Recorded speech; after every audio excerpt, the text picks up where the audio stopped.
আসসালামু আলাইকুম ওয়া রাহমাতুল্লাহি ওয়া বারাকাতুহু। নাহমাদুহু ওয়া নুসাল্লি আলা রাসূলিহিল কারীম। আম্মা বা'দ। আজকে সকালের ডায়েরিতে আপনাদেরকে তেলাওয়াত করে শোনাবো যে সূরাতুল বাকারার 118 নম্বর আয়াতখানা। চলুন তেলাওয়াত করি। অর্থ সহকারে শোনাবো নিশ্চয়ই। বিসমিল্লাহির রহমানির রহিম।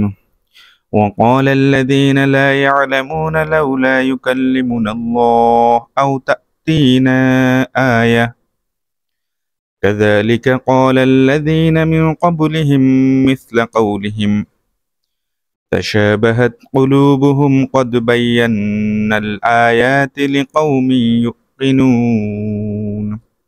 অর্থ হলো, যারা সঠিক কথা জানে না তারা বলে, আল্লাহ তাআলা নিজে আমাদের সাথে কথা বলেন না কেন? মানে আল্লাহ তাআলা শুধুমাত্র নবীদের উপরে কেন ওহী নাযিল করেন? আমাদের সাথে আল্লাহ তাআলা সরাসরি কথা বলেন না কেন? আচ্ছা, অথবা এমন কোনো নিদর্শন আমাদের কাছে আসে না কেন যার মাধ্যমে আমরা তাকে চিনতে পারবো? হ্যাঁ, যারা ঈমান আনা বেঈমান তারা বলে আর কি এই ধরনের কথাবার্তা। এদের আগের লোকেরাও এদের মতো করেই কথা বলতো। চিন্তা করেন, আগের সেই আগে তো বিভিন্ন গোত্রভেদে নবী রাসূল পাঠানো হতো, তো সেই বর্ণনা আল্লাহ তাআলা দিচ্ছেন এখানে যে আচ্ছা, এদের সবার মন আসলে একই ধরনের। আল্লাহ তাআলা আল্লাহকে যারা দৃঢ়ভাবে বিশ্বাস করে, আমি তাদের জন্য আমার নিদর্শনসমূহ সুস্পষ্ট করে পেশ করে দিয়েছি। এই যে আমার হাতে দেখতে পাচ্ছেন যে আল্লাহর সুস্পষ্ট নিদর্শন, এটা অন্তত একটা বার জীবনে অর্থ সহকারে পড়া উচিত। কত হাজার কত শত বই পড়ে ফেলেছেন, কিন্তু কোরআনে হাত দেওয়া হয়নি একদমই। কোরআন কি জিনিস, কোরআনের অর্থ কি সেটা জানা হয়নি কখনো। আলহামদুলিল্লাহর অর্থ কি আমরা পড়ছি নামাজে, কিন্তু জানা হয়নি কখনো। এই রকম হতভাগা বা হতভাগ্য জীবন কি দরকার পৃথিবীতে?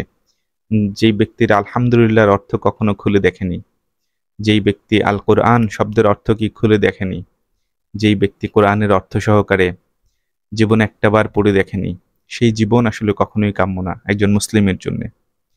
সুতরাং একজন আত্মসমর্পণকারী হিসেবে, মহান রব্বুল আলামিনের কাছে আত্মসমর্পণকারী হিসেবে, তার একত্ববাদের উপর বিশ্বাসী হিসেবে আমাদের উচিত আমরা যাতে পবিত্র কোরআন অর্থ সহকারে তেলাওয়াত করি। প্রতিদিন অল্প অল্প করে তেলাওয়াত করি না, ফজরের নামাজের পরে। হ্যাঁ, ফজরের নামাজের পরে করতে পারি, জোহর, যার যখন সময় হয়। আসলে সময় বের করতে হবে। আল্লাহ নিজেই বলছেন যে সময় বের করার জন্য। সময় যারা কোরআন বা আত্মসমর্পণ থেকে মুখ ফিরিয়ে নেবে তাদের জীবন সংকীর্ণ হয়ে যাবে। কিভাবে? এই যে হিউজ পরিমাণ ব্যস্ততা থাকবে, কোরআন নিয়ে গবেষণা করার, পড়ার একটু সময় হবে না, নামাজ ওয়াক্ত চলে যাবে কিন্তু পড়ার সুযোগ হবে না, এরকম মানে ব্যস্ততায় ভরে যাবে সংকীর্ণ জীবন। তো যাকে, এটা আসলে গভীর বিষয় যে সংকীর্ণ হয়ে যাওয়া, এটা আমার ব্যাপার না। আমার যেই যতটুক আমি অনুবাদ এখান থেকে পড়ি ততটুকু আপনাদের সাথে শেয়ার করি। সুতরাং চলুন আমরা প্রতিদিন অর্থ সহকারে পবিত্র কোরআন তেলাওয়াত করি। কে কি বললো না বললো সেটা দেখার বিষয় নেই, সেটা দেখার সুযোগও নেই, সময়ও নেই। কেমন?